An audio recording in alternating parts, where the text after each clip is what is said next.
O ki dil qoyub gedəcəklər, ən yaxın adamlar qoyacaqlar torpaq altına, çıxıb gedəcəklər. Güvəndiyin dostlar, tanışlar, ata, ana, övlad qoyub gedəcəklər. Hədisdə var, Allahdan nida gələcək, mənim bəndəm, gördün necə qoyub getdilər səni, qəbirdə tək qaldın.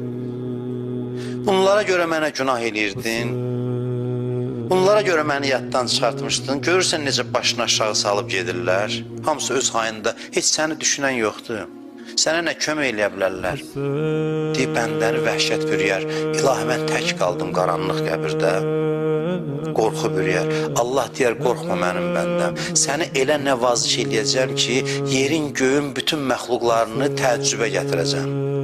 Sənlə elə mehriban davranacam ki, hamı təəccüb eləyəcək. İlahi, bu bir ömür sənə günah eləyən adam deyildi. Bu səndən başqa hər şey arxalanmışdı. Eybi yoxdur. Yenə də bəndən mənə qonaqdır.